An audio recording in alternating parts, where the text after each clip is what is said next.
प्रायोजक हैं cancer healer centre, a new beginning. हर एक आदमी में होते हैं 10-20 आदमी, जिसको भी देखना कई कई बार देखना।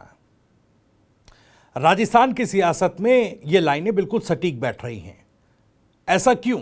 दरअसल बीजेपी कांग्रेस दोनों ही दलों में काफी हलचल मची हुई है। इस हलचल पर नजर डालेंगे और इस हलचल से जुड़े सवाल भी क्या हैं वो आपको बता दें।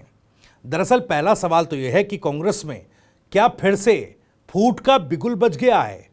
कांग्रेस में जो पुरानी एक बीमारी राजस्थान में रही है, राजस्थान कांग्रेस की जो बीमारी पुरानी रही है, वो एक बार फिर से ऐसा लग रहा है कि उभरती दिखाई दे रही है।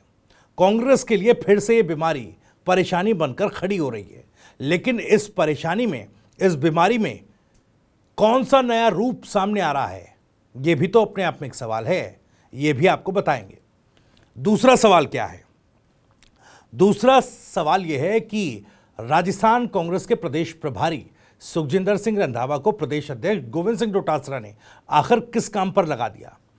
दरअसल भीतरकाने कांग्रेस के बहुत कुछ चल रहा है और इस बहुत कुछ की सियासत में डोटासरा अपना गेम प्लान सेट करने में लगे हैं और इस गेम प्लान सेट करने के इस पूरे क्रम में रंधावा को किस तरीके से डोटासरा इस्तेमाल कर रहे हैं, यह भी अहम सवाल है।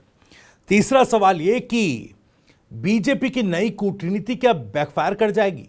बीजेपी जिस राह पर राजस्थान में चल रही है, क्या वो बीजेपी के लिए फायदेमंद साबित होगा या फिर ये एक ऐसी कूटनीति है जिसमें कहा जाए कि ये वो कहावत सिद्ध होगी कि आ बैल मुझे मार, यानी कि क्या ये पूरी कूटनीति, रणनीति जिस पर राजस्थान में बीजेपी आगे बढ़ रही है वो बैकफायर करेगी क्या? चौथा सवाल ये कि विधायकों की नाराजगी क्या बीजेपी के लिए चुनौती राजस्थान में बन गई है और मुख्यमंत्री भजनलाल शर्मा अभी इससे अनभिज्ञ हैं कि इसके परिणाम आखिर क्या होंगे? इन्हीं सब सवालों के जवाब टटोलने की कोशिश करेंगे। वीडियो में आगे बढ़े उससे पहले आपको बता दें, राजस्थान की राजनीति, उसके सटीक विश्लेषण और अंदर की खबरें दिखाने वाला स्पेशल शो इनसाइड स्टोरी के साथ मैं हूं भविष्य त्यागी। दरअसल मैंने जिक्र किया कांग्रेस और बीजेपी के भीतर चल रहे बवाल घमासान का, और ये बवाल घमासान किस बात का है, एक एक करके थोड़ा इस पर नजर डालते हैं। पहले बात कांग्रेस की। कांग्रेस में एक बार फिर ऐसा लग रहा है कि जैसे जो पुरानी एक बीमारी कांग्रेस की गुटबाजी की रही है, अंदरूनी कलह की रही है, वो फिर एक बार सतह पर आ गई है। और इस अंदरूनी कलह में इस बार धुरी कौन है? इस अंदरूनी कलह का, गुटबाजी का आधार कौन है, यह भी सवाल है। इसको समझने की जरूरत है। एक पुरानी अदावत कांग्रेस में रही, गहलोत साहब और पायलट साहब के बीच जिस तरीके से एक खींचतान चली आती थी, अब राजनीतिक वर्चस्व की नई लड़ाई राजस्थान में छिड़ गई है, जिसका एक उदाहरण हमने विधानसभा के भीतर भी देखा। दो मुद्दों पर दो नेता किस तरीके से अलग अलग टकराए और फिर कहीं ना कहीं डोटासरा साहब विधानसभा से गायब हो गए। अविनाश गहलोत साहब ने जो टिप्पणी पूर्व प्रधानमंत्री इंदिरा गांधी पर की, उससे उस मामले को आधार बनाते हुए डोटासरा साहब ने लीड करने की सोची और सोचा कि कांग्रेस अब उसी मामले को मुद्दा बनाकर राजस्थान की राजनीति में आगे बढ़ेगी। कैसे पूर्व प्रधानमंत्री इंदिरा गांधी का अपमान किया गया, इस मामले पर सदन में किस तरीके से हंगामा हुआ, निलंबन हुआ, निलंबन खारिज हुआ, डोटासरा समेत 6 विधायकों का तमाम कसरत हमने देखी। लेकिन टीकाराम जूली जिस तरीके से पूरे मामले को संभालते हैं, उसके बाद से डोटासरा सदन से गायब हो जाते हैं, सदन की बैठकों में शामिल नहीं होते। सवाल उठते हैं कि क्या नाराज हैं डोटासरा साहब, और डोटासरा साहब क्या नहीं चाहते थे कि मामला, कन्फ्लिक्ट जो है वो बना हुआ था, वो खत्म हो जाए, यह मामला जो पूर्व प्रधानमंत्री के अपमान का था, उन पर की गई टिप्पणी का था, वो मामला ठंडे बस्ते में चला जाए। और साथ ही किरोड़ीलाल मीणा साहब की गैर मौजूदगी का सवाल भी डोटासरा साहब उठा रहे थे, वो मामला भी ठंडे बस्ते में सदन में जाता दिखा। उसके बाद डोटासरा साहब ने कहा कि मैं सदन नहीं आऊंगा। हालांकि इसको लेकर कांग्रेस से जब सवाल किए गए तो कांग्रेस ने यह तर्क दे दिया कि वो संगठन के कार्यों में व्यस्त हैं। लेकिन अब कांग्रेस के भीतर प्रदेश प्रभारी सुखजिंदर सिंह रंधावा के एक बयान ने हलचल पैदा कर दी। उन्होंने कह दिया कि भाई ऐसे कई नेता हैं बीजेपी, माफ कीजिएगा, ऐसे कई नेता हैं कांग्रेस के भीतर जो बीजेपी से मिलकर सांठगांठ करके काम कर रहे हैं, पार्टी को नुकसान पहुंचा रहे हैं। ऐसे नेताओं पर एक्शन होगा। हालांकि इस तरह की बातें पूर्व की सरकार, जब कांग्रेस सरकार में थी, उस वक्त से गुटबाजी के बीच इस तरह के आरोप बीजेपी पर लगाए जाते रहे थे।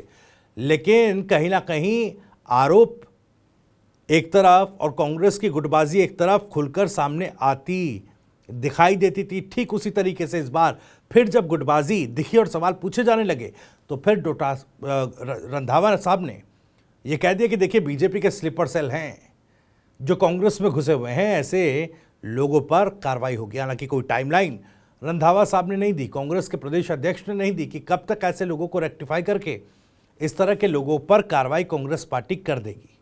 कहीं ना कहीं कांग्रेस में जो गुटबाजी का ये नया विवाद उठा है उससे ध्यान भटकाने की एक कोशिश जरूर है कि बीजेपी पर आरोप मढ़ दिया जाए तो सवाल बीजेपी से पूछे जाने लगे और कांग्रेस में गुटबाजी के सवाल को ठंडे बस्ते में डाल दिया जाए। लेकिन हम लगातार ये सवाल पूछ रहे हैं कि आखिर क्या टीकाराम जूली और डोटासरा साहब के बीच वर्चस्व की जो जंग छिड़ी है अब वो नया मोड़ ले चुके हैं, नए पायदान पर पहुंच चुकी है और कांग्रेस को इससे बहुत ज्यादा डेंट लग रहा है। दरअसल जब रंधावा साहब ने यह बात की कि बीजेपी से साठगांठ करने वाले कई लोग हमारी पार्टी में हैं, उन पर एक्शन होगा, तो सवाल उठने लगा कि ये पायलट का जिक्र किया जा रहा है या फिर किसी और नेता का। आपको याद होगा सचिन पायलट पर भी इस तरह के आरोप लगते रहे थे। 2020 का जो पूरा घटनाक्रम हुआ उसके बाद से पूर्व मुख्यमंत्री अशोक गहलोत और उनके खेमे के जो नेता हैं वो सचिन पायलट को इसी तरह के आरोपों के साथ एड्रेस किया करते थे, इसी तरह के आरोप उन पर मढ़ा करते थे कि बीजेपी के साथ मिले हुए हैं। अब इशारा रंधावा साहब का किस ओर था, ये एक सवाल है। लेकिन इसमें सवाल ये भी है कि डोटासरा फिर से उसी तरह की सियासत और उसी तरह के आरोपों के जरिए जो वो कहीं ना कहीं वर्चस्व की लड़ाई में पीछे छूटते दिख रहे हैं, क्या वो इन आरोपों के सहारे अपनी सियासत की लकीर को और बड़ा करके कांग्रेस, राजस्थान कांग्रेस इकाई में सबसे बड़ा चेहरा बनने की कवायद में लगे हुए हैं क्या?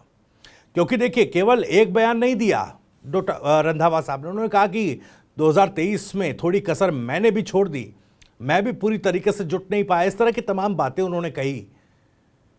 साथ ही किरोड़ीलाल मीणा का भी जिक्र किया। देखिए जो मुद्दे, जिन मुद्दों पर डोटासरा एक्टिव हुआ करते थे और जिन मुद्दों को टीकाराम जूली की एक यूं कहें कि हस्तक्षेप के बाद जब मुख्यमंत्री से उन्होंने बात की और कन्फ्लिक्ट विधानसभा का दूर किया तो वो मुद्दे ठंडे बस्ते में चले गए थे। उन मुद्दों को दोबारा से रिवाइव करने की कोशिश हो रही है। रंधावा साहब ने कहा कि किरोड़ीलाल मीणा साहब ने मंत्री पद के डेकोरम को गिराया है, यानी एक बार फिर से उन मुद्दों को हवा देने की जिम्मेदारी प्रदेश अध्यक्ष डोटासरा ने प्रदेश प्रभारी सुखजिंदर सिंह रंधावा के कंधों पर सौंप दी है। अब ये किसके इशारे पर हुआ, ये एक अलग सवाल है। क्या इसमें अशोक गहलोत साहब से भी कोई राय मशवरा लिया गया या उनसे भी बातचीत करके क्या इस तरह की प्रेस कॉन्फ्रेंस की गई जिसमें रंधावा साहब ने ये तमाम बातें कही हैं, एक अलग सवाल है। लेकिन कहीं ना कहीं डोटासरा साहब जिन मुद्दों पर राजनीति करके आगे बढ़ना चाह रहे थे, बीजेपी को घेरना चाह रहे थे, बीजेपी सरकार पर निशाना साधना चाह रहे थे, उन मुद्दों को ठंडे बस्ते में टीकाराम जूली साहब ने और उनके जिस तरीके से बीजेपी सदन में जो रवैया रहा उसकी वजह से वो मुद्दे ज़रूर ठंडे बस्ते में गए, लेकिन उनको फिर से हवा देने की कोशिश की जा रही है और इसमें कहीं ना कहीं रंधावा और डोटासरा एक साथ खड़े नज़र आ रहे हैं। खैर बीजेपी में माफ़ कीजिएगा कांग्रेस में वर्चस्व की जंग और कितना आगे चलेगी और किस तरीके से कांग्रेस को ही नुकसान पहुंचाएगी या कांग्रेस इससे पार पाने के लिए भी कोई तरकीब जुटाएगी क्या? शीर्ष नेतृत्व क्या सख्त निर्देश देंगे? क्योंकि शीर्ष नेतृत्व भी इस तरह से राजस्थान में गुटबाजी जो पार्टी पर हावी है और उससे जो नुकसान हो रहा है उससे भली भांति वाकिफ है। कई सख्त निर्देश दिल्ली से आ चुके हैं, बावजूद उसके ये सियासत वर्चस्व की लड़ाई की कांग्रेस के भीतर थम नहीं रही। हालांकि बीजेपी के भीतर भी कोई हाल बेहतर नहीं है। बीजेपी में भी विधायकों की कई शिकायत हैं। बीजेपी के एक विधायक ने तो लेटर बम फोड़ दिया और बीजेपी के पास उसका जवाब नहीं मिल पा रहा। दरअसल खीमसर से बीजेपी विधायक रेवंत राम डांगा, जो कि पहले कभी आरएलपी के सिपा सलार हनुमान बेनीवाल के सिपा सलार हुआ करते थे, उन्होंने 2023 जो उपचुनाव हुआ अभी उसमें हनुमान बेनीवाल की पत्नी को हराया और उसके बाद से जो है एक तरीके से कहा जाए तो राजनीतिक दुश्मनी जो है दोनों ही नेताओं के बीच और तगड़ी हो गई है। रेवंत राम डांगा और हनुमान बेनीवाल खीमसर इलाके में अपनी अपनी राजनीतिक लकीर को बड़ा करने के साथ साथ अपने प्रतिद्वंदी को पटकनी देने की पुरजोर कोशिश कर रहे हैं। वहां पर भी वर्चस्व की लड़ाई चल रही है। अब रेवंत राम डांगा ने मुख्यमंत्री को एक पत्र लिखा जिसमें कहा गया कि उस इलाके में अधिकारी और कर्मचारियों की नियुक्ति तो आरएलपी और हनुमान बेनीवाल के मन मुताबिक हो रही है। अब देखिए, बीजेपी का ही विधायक आरोप लगा रहा है कि आरएलपी और हनुमान बेनीवाल से मुख्यमंत्री भजनलाल यूं कहें कि सरकार ने साठगांठ कर ली है। अब इस तरह की सिचुएशन में बीजेपी परेशान है और बीजेपी से जब इस मामले को लेकर सवाल पूछे जा रहे हैं तो बीजेपी मानो चुप्पी साधकर बैठ गई है। हालांकि इससे पहले संभागवार जब मुख्यमंत्री ने बीजेपी विधायकों की बैठक की थी, उस वक्त भी विधायकों की नाराजगी खुले तौर पर सामने आई थी। कई विधायकों ने खुले तौर पर आरोप लगाए थे कि जो मंत्री हैं बीजेपी सरकार में वो सुनते नहीं हैं, अधिकारी उनका कहा करते नहीं हैं और बैठक में मुख्यमंत्री के सामने खुलकर ये बात रखी थी बीजेपी के विधायकों ने। तो कोई एक नाम नहीं है, रेवंत राम डांगा आप खुलकर पत्र लिख रहे हैं, लेकिन केवल रेवंत राम डांगा का नाम नहीं है, और भी कई ऐसे विधायक हैं जिनमें मंत्री और अधिकारियों को लेकर नाराजगी है।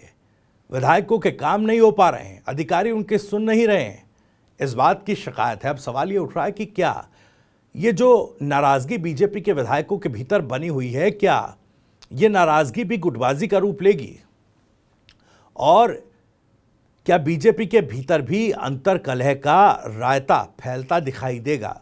अभी नाराजगी तो सतह पर आती दिख रही है, लेकिन ये गुटबाजी में कब तक तब्दील होगी, ये भी अपने आप में एक सवाल है। खैर, इन्हीं सवालों के साथ इनसाइड स्टोरी में इतना ही। वीडियो और जानकारी पसंद आई हो तो वीडियो को लाइक करें, ज़्यादा से ज़्यादा शेयर करें। आप भी इस मामले पर कुछ कहना चाहते हैं तो कमेंट बॉक्स आपके लिए खुला हुआ है। अपनी बात, अपना सवाल, अपनी राय कमेंट बॉक्स के जरिए हम तक पहुंचा सकते हैं। राजस्थान से जुड़ी और भी तमाम खबरों को सबसे पहले जानने के लिए सब्सक्राइब जरूर कर लीजिए TV9 राजस्थान। नमस्कार।